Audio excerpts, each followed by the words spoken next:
Once again I welcome you all to my channel भाई जी classes. आज हम जिस विषय पर बात करेंगे वह है बजट। बजट किसी भी देश के लिए जो उसकी अर्थव्यवस्था है उसके एक महत्वपूर्ण अंग को दर्शाता है। बजट जो शब्द है वह फ्रांसीसी शब्द से मिलकर के बना है या बुजेट, और इसका अर्थ होता है एक पर्स या पाउच जो कि चमड़े का बना होता था। उसी शब्द से बजट शब्द आया। किंतु आपको ध्यान रखना है कि बजट शब्द कहीं पर भी संविधान में उल्लिखित नहीं है। आपको ये ध्यान में रखना है कि आर्टिकल 112 में एनुअल फाइनेंशियल स्टेटमेंट यह शब्द आपको मिलेगा, वार्षिक वित्तीय विवरण। इस शब्द से ही जो बजट है वह रखा जाता है, या संविधान में बजट जो शब्द है वह नहीं यूज किया गया है, बल्कि आर्टिकल 112 में एनुअल फाइनेंशियल स्टेटमेंट शब्द यूज किया गया है। तो बजट जो होता है हम उसे बजट ही लेकर के चलेंगे। तो बजट जो होता है वह केंद्र सरकार का साल भर का वित्तीय विवरण होता है। केंद्र सरकार आने वाले एक साल में कौन कौन से मद में कितने कितने जो खर्चे हैं और कितने जो रिसिप्ट्स हैं उसका जो डिटेल अकाउंट होता है उसे ही बजट कहते हैं। इसमें जो बजट होता है वह एक तरफ जो आने वाले टैक्सेस के रूप में, नॉन टैक्सेस के रूप में जो सरकार को होने वाली आमदनी है वह होता है, और दूसरी ओर खर्चे दिखाए जाते हैं। यदि खर्चे ज़्यादा हैं, आमदनी कम है, तो उसे नेगेटिव बजट या डेफिसिट कहा जाता है। डेफिसिट जो शब्द है वह आपको बार बार देखने को मिलेगा। तो अब हम बात करते हैं बजट की। जैसा आर्टिकल 112 में लिखा गया है कि बजट जो है वह फर्स्ट सेशन, साल के जो, अगर हम कैलेंडर के हिसाब से चले तो साल का जो दूसरा महीना है फरवरी, उस महीने में बजट को पेश किया जाता है। सबसे पहले जो इसके स्टेजेस हैं उसमें पहला जो है वह presentation of the budget. Budget फरवरी महीने में पेश किया जाता है। माननीय फाइनेंस मिनिस्टर के द्वारा इसे लोकसभा फिर राज्यसभा में अलग अलग पढ़ा जाता है, प्रेजेंट किया जाता है। और प्रेजेंटेशन जो माननीय फाइनेंस मिनिस्टर करते हैं तो वहाँ पर सदन में उपस्थित सभी लोग के पास एक कॉपी उसकी दी जाती है, और उस पर फिर जो सेकेंड स्टेज होता है वह होता है जनरल डिस्कशन का। जैसे ही वह सदन में पेश होता है उस पर 3 से 4 दिन की एक सामान्य चर्चा होती है। इस पर बहुत सारे सवाल और बहुत सारे जवाब होते हैं। तो वहाँ पर जो चर्चा होती है उस चर्चा के आधार पर बजट के प्रारूप को हम सभी समझ पाते हैं। अब हम तीसरे स्टेज की बात करें तो स्क्रूटनी बाय डिपार्टमेंटल कमेटी। संसद में बहुत सारी डिपार्टमेंटल कमिटीज बनाई जाती हैं, खास करके बजट के लिए। ऐसी 24 कमिटियां आपको वहाँ दिखेंगी। इन जो 24 कमिटियां हैं, जब जनरल डिस्कशंस खत्म हो जाता है उसके 3-4 हफ्ते बाद तक की जो कार्यवाही है वह ये डिपार्टमेंटल कमिटीज के पास, जो कि स्क्रूटनी के लिए भेजा जाता है। बजट को ये कमिटियां बारीकी से चरणबद्ध तरीके से एक के बाद एक क्लॉजेस को डिस्कस करती हुई इस पर अपनी रिपोर्ट तैयार करती है। ये जो रिपोर्ट है इन डिपार्टमेंटल कमिटीज की, ये रिपोर्ट फिर दोनों सदनों में पेश की जाती है, और इस रिपोर्ट पर फिर voting on demands for grants ये होता है। आपको एक और चीज़ याद रखना है कि जो फंड है भारत सरकार का, जो 2 फंड्स हैं, एक कंसोलिडेटेड फंड और एक कॉन्टिजेंसी फंड। दोनों फंड के बारे में मैं आपको और डिटेल में बताऊंगा लास्ट के जो हमारा फाइनल लेक्चर होगा पार्लियामेंट का वहाँ पर।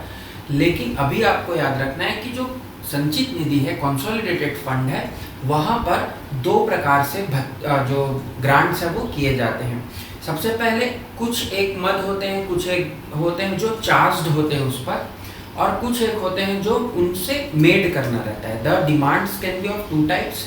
the expenditure charged on the CFI Consolidated Fund of India and the expenditure made from the Consolidated Fund of India. वहाँ पर याद रखना है चार्ज्ड एक्सपेंडिचर पर बजट या सदन में कोई भी चर्चा नहीं की जाती। आपको ये चीज़ याद रखना है, चार्ज एक्सपेंडिचर जो होता है उस पर कोई भी चर्चा नहीं की जाती, उसे केवल प्रस्तुत किया जाता है और उसे पारित करा दिया जाता है। लेकिन जो demand made from the expenditure made from the consolidated fund है उस पर चर्चा की जाती है और उस पर फिर वोटिंग भी होती है। तो वोटिंग जो होती है वो डिमांड फॉर ग्रांट्स पर होती है। हर मंत्रालय, हर मिनिस्ट्री, हर डिपार्टमेंट अपने अपने खर्चे और अपना अपना जो आने वाले साल का जो भी उनके प्लान्स हैं वो वहाँ प्रस्तुत करते हैं, ग्रांट करते हैं कि डिमांड को, मतलब कुछ ऐसी मांग वो करते हैं जिनको उन्हें पूरा किया जाना चाहिए, वित्तीय डिमांड्स होते हैं। तो उस पर वोटिंग की जाती है।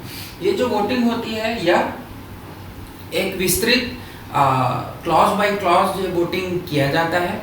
कुछ डिमांड्स के लिए जो आपत्ति भी उठाई जाती है, कुछ पर सहमति जताई जाती है। ऐसा जो मिला जुला ये जो चरण होता है यह वोटिंग का वहाँ होता है। लेकिन आपको याद रखना है जो वोटिंग हो रही है ये केवल और केवल expenditure made from the consolidated fund पर होती है, चार्ज्ड पर कोई भी वोटिंग नहीं होती। एंड डिमांड फॉर ग्रांट्स की जो वोटिंग होती है इसको भी आपको याद रखना है कि only in the Lok Sabha, Rajya Sabha पर इसका कोई भी अधिकार नहीं है, राज्यसभा पर यह काम नहीं किया जाता। तो आपको यहाँ दो चीजें याद रखनी है। नेक्स्ट है passing of the appropriation bill. Appropriation bill क्या होता है? एप्रोप्रिएशन बिल वह बिल होता है जो आपको चार्ज एक्सपेंडिचर के लिए प्रस्तुत किया जाता है। चार्ज एक्सपेंडिचर जो भी वेतन, भत्ते, पेंशन्स, जो भी ऐसे चीज हैं जो हम हर साल करने ही पड़ते हैं और उन्हें टाला नहीं जा सकता, वो सारे चार्ज एक्सपेंडिचर कहलाते हैं, भारी जो कि खर्चे हैं। तो ऐसे खर्चों के लिए एप्रोप्रिएशन बिल लाया जाता है। एप्रोप्रिएशन बिल जो होता है वह जो ग्रांट्स होते हैं उसके वो केवल लोकसभा वोटिंग करती है उस पर। दूसरी चीज एक्सपेंडिचर जो है वो चार्ज होते हैं, जैसा मैंने आपको बताया। अब इसके अलावा जो पासिंग ऑफ एप्रोप्रिएशन बिल है ये भी प्रस्तुत किया जाता है लोकसभा में और इसे वोटिंग की जाती है और जनरली इसे पास कर दिया जाता है। नेक्स्ट है कि एप्रोप्रिएशन बिल के साथ साथ कुछ ऐसे भी खर्चे होते हैं जिन्हें हम, या कुछ ऐसा मत भी होता है जिन्हें हम कहते हैं कि vote on account. Vote on account का मतलब ये होता है कि यदि मार्च के बाद जैसे ही नया साल लगने वाला है, नया वित्तीय वर्ष हम बोले, तो वित्तीय वर्ष की शुरुआत में कुछ सरकार एडवांस फंड अपने पास ले लेती है या विड्रॉ करती है। तो एडवांस फंड विड्रॉ करने का जो प्रक्रिया है वह होता है वोट ऑन अकाउंट। और वोट ऑन अकाउंट पे आपको याद रखना है कि केवल 2 महीने तक के जो खर्चे हैं वही इसमें दिए जा सकते हैं, जो कि 1/6 बजट के 1/6 जो खर्चे होंगे या जो अमाउंट होगा उससे ज़्यादा नहीं हो सकता, 1/6 से अधिक वो नहीं हो सकता। तो ये सारी चीज़ भी आपको वहीं पर ही साथ में याद रखना है। नेक्स्ट है पासिंग ऑफ द बजट। अब बजट जो है वह पूर्ण रूप से पासिंग के लिए रखा जाता है और ये जो लास्ट की जो प्रोसेस है, इस प्रोसेस में जो कि अमेंडमेंट्स होने हैं, अमेंडमेंट्स कहाँ हो सकते हैं? केवल expenditure made from the CFI, लेकिन चार्ज एक्सपेंडिचर पर कोई भी अमेंडमेंट्स अलाउड नहीं है। तो अमेंडमेंट्स जो भी होना है, जो भी कुछ चेंजेस करने हैं, वो ये लास्ट फाइनल प्रोसेस में पासिंग ऑफ द बजट में किया जाता है और इसके बाद बजट को पास हुआ मान लिया जाता है। ये जो है ये 75 दिनों के अंदर इसे करने का प्रावधान किया गया है।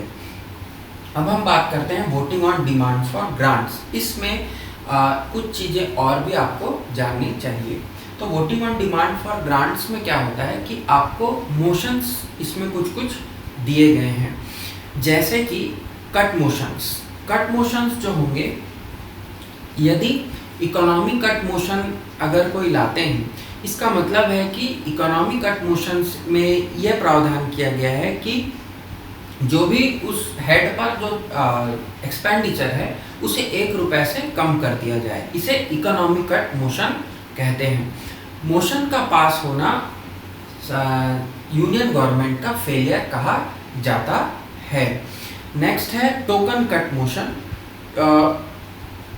इकोनॉमी कट मोशंस में जो मैंने आपको बताया कि 1 रुपए वाला वो पॉलिसी कट है, पॉलिसी कट मोशंस में 1 रुपए का कम होता है, किसी भी एक पॉलिसी पर 1 रुपए कम करके बताया जाता है।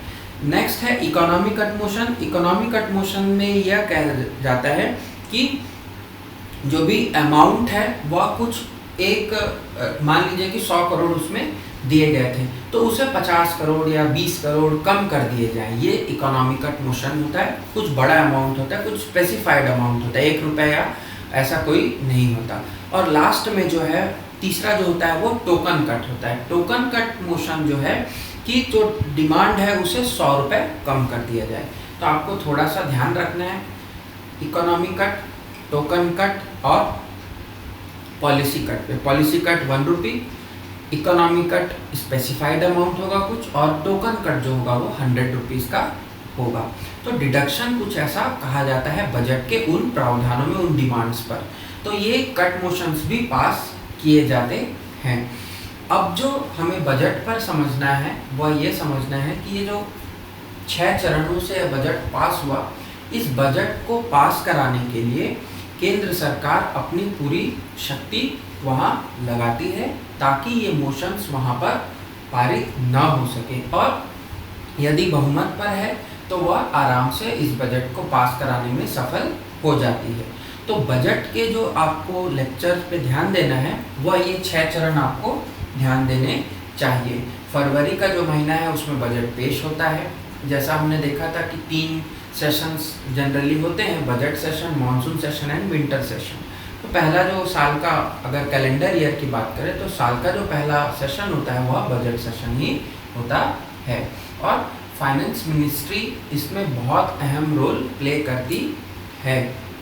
फाइनेंस मिनिस्ट्री में department of expenditure, department of revenue, ऐसे बहुत सारे डिपार्टमेंट्स काम करते हैं जो कि बजट के निर्माण में अपनी अहम भूमिका निभाते हैं। तो इन सब प्रावधानों को आपको याद रखना है।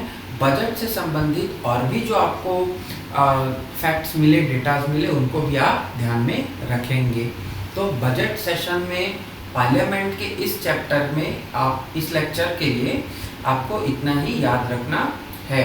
अब नेक्स्ट जो हमारा लास्ट लेक्चर होने वाला है पार्लियामेंट पर, वह होगा मिसलेनियस लेक्चर, जिसमें हम ग्रांट्स को देखेंगे, कितने प्रकार के होते हैं, फंड्स को देखेंगे और कमिटीज़ के बारे में थोड़ी चर्चा करेंगे, जो इम्पॉर्टेंट कमिटीज़ हमारी बची हुई हैं। तो लास्ट लेक्चर जो होगा पार्लियामेंट का वो मोस्ट प्रोबेबली नेक्स्ट डे में आपको मिल जाएगा, तो आप देखना ना भूलें। वो हमारा इम्पॉर्टेंट पॉइंट वहाँ पर भी कुछ कुछ होते हैं। तो आज के इस लेक्चर में बजट के इस चर्चा में इतना ही। अब हम मिलेंगे अगले लेक्चर पर। Thanks for watching and thanks for joining. Thank you very much.